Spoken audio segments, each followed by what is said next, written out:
AP EAMCET 25కి సంబంధించి important updates ఉన్నాయి. So ఎంతమంది క్వాలిఫై అయ్యారు, ఎన్ని సీట్స్ ఉన్నాయి, ఎంతమందికి సీట్ వచ్చే అవకాశం ఉంది, ఎన్ని సీట్స్ పెరిగే అవకాశం ఉంది, అలాగే కౌన్సిలింగ్ ఎప్పుడు స్టార్ట్ అవుతుంది అది ఎక్స్ప్లెయిన్ చేస్తాను. ఎండ్ వరకు చూడండి. చూస్తున్న వాళ్ళు వీడియోని లైక్ చేసి మీ ఫ్రెండ్స్ గ్రూప్స్కి షేర్ చేయండి. డిస్క్రిప్షన్లో Telegram channel, WhatsApp channel join కండి. డీటెయిల్స్లోకి వెళ్ళే ముందు కౌన్సిలింగ్కి సంబంధించి పెయిడ్ గైడెన్స్, సో మెంటర్షిప్ కావాలనుకునే వాళ్ళు స్క్రీన్ మీద కనిపిస్తున్న నెంబర్కి వాట్సాప్లో కాంటాక్ట్ అయితే డీటెయిల్స్ ఇస్తారు. సో పేమెంట్ కంప్లీట్ అయిన వాళ్ళని వాట్సాప్ గ్రూప్కి యాడ్ చేయడం జరుగుతుంది. సో నా కాంటాక్ట్ డీటెయిల్స్, పర్సనల్ నెంబర్ ఇస్తారు. మీకు ఏమైనా డౌట్ ఉన్నా నాకు కాల్ చేసి అడగచ్చు. సో ఇంట్రెస్ట్ ఉన్న వాళ్ళు కాంటాక్ట్ కండి. కౌన్సిలింగ్కి సంబంధించి ఏం తెలియదు, ప్రతి ఒక్క ఇన్ఫర్మేషన్ అప్డేట్ కావాలనుకునే వాళ్ళు మెంటర్షిప్ కోసం కాంటాక్ట్ కండి. సో డీటెయిల్స్లోకి వెళ్తే మనకి ఈ ఇయర్ 1,66,000 స్టూడెంట్స్ ఎగ్జామ్ రాస్తే అందులో 1,20,000 అంటే ఆంధ్ర యూనివర్సిటీ రీజియన్లో 1,20,000 క్వాలిఫై కావడం జరిగింది. ఎస్వియు రీజియన్లో 87,000 ఎగ్జామ్ రాస్తే 60,000 స్టూడెంట్స్ క్వాలిఫై కావడం జరిగింది. సో అదర్ స్టేట్స్, ఇక్కడ ప్లస్ పాయింట్ ఏంటి అంటే other state students 8,233 students apply చేశారు.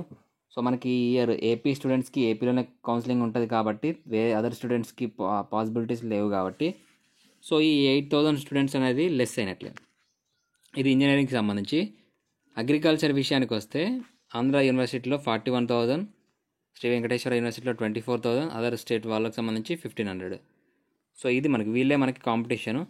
ఇక మనకి విషయానికి వస్తే ఇంజనీరింగ్లో ఎన్ని సీట్స్ ఉన్నాయి ఓవరాల్గా చూసుకుంటే మనకి 100% సీట్స్లో 70 సీట్స్ అనేది కన్వేర్ కోటా కింద ఇది ఇస్తారు. అలాగే రిమైనింగ్ 30% సీట్స్ అనేది మేనేజ్మెంట్ కోటా సీట్స్ అంటారు. సో లాస్ట్ ఇయర్ మనకి మేనేజ్మెంట్ కోటా కాకుండా అంటే 70% కన్వేర్ కోటాలో 1,39,000 సీట్స్ ఉన్నాయి. సో 1,39,000 సీట్స్ ఉన్నాయి. మనకి 3 రౌండ్స్లో కౌన్సిలింగ్ అనేది కండక్ట్ చేయడం జరిగింది. ఇక్కడ చూడండి, 1,39,000 సీట్స్లో 23,000 సీట్స్ అనేది మిగిలిపోయాయి. సో ఈ 23,000 సీట్స్ అనేది యావరేజ్ కాలేజ్, బిలో యావరేజ్ కాలేజెస్లో సీట్స్ అనేది ఫిలప్ కాలేదు చాలా వరకు. సో చాలా వరకు టాప్ కాలేజెస్లోనే సీట్స్ అనేవి ఫిలప్ అవుతున్నాయి. ఈ లోయర్ మిడిల్ కాలేజెస్లలో సీట్స్ అనేది మిగిలిపోతున్నాయి. సో ఈ ఇయర్ మనకి సీట్స్ అనేది పెరుగుతున్నాయి.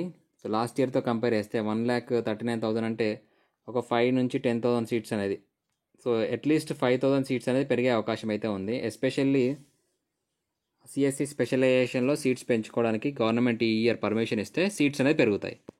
సో 1,00,000 అంటే ఆల్మోస్ట్ 1,80,000 స్టూడెంట్స్ ఉన్నారు క్వాలిఫై అయిన వాళ్ళు. సీట్స్ ఏమో 1,30,000, 1,40,000 వరకు ఉన్నాయి. సో చాలామంది జాయిన్ కాకపోవడం వల్ల సీట్స్ అనేది మిగులుతున్నాయి. ఎక్కువ ర్యాంక్ వచ్చిన వాళ్ళు డిగ్రీలో జాయిన్ కావడం లేదా మేనేజ్మెంట్ కోటాకి వెళ్ళడం వల్ల సీట్స్ అనేది మిగిలిపోతున్నాయి. సో ఇక కౌన్సిలింగ్ ఎప్పుడు స్టార్ట్ అవుతున్న విషయానికి వస్తే కౌన్సిలింగ్ అనేది స్టార్ట్ కావడానికి మనకు చాలా టైం పడుతుంది. అందులో మెయిన్గా జోసా కౌన్సిలింగ్ అనేది కంప్లీట్ కావాలి. సో జోసా కౌన్సిలింగ్ కంప్లీట్ అయిన తర్వాత ఏపీ ఎంసెట్కి సంబంధించి కౌన్సిలింగ్ స్టార్ట్ చేస్తామని చెప్పడం జరిగింది. సో జేఈ అడ్వాన్స్ తర్వాతే ఇంజనీరింగ్కి సంబంధించి కౌన్సిలింగ్ నిర్వహిస్తామని చెప్పారు. ఇంకొకటి మెయిన్గా ఏంటి అంటే ఇంజనీరింగ్ కాలేజెస్కి సంబంధించి పర్మిషన్ అనేది కంప్లీట్ కాలేదు.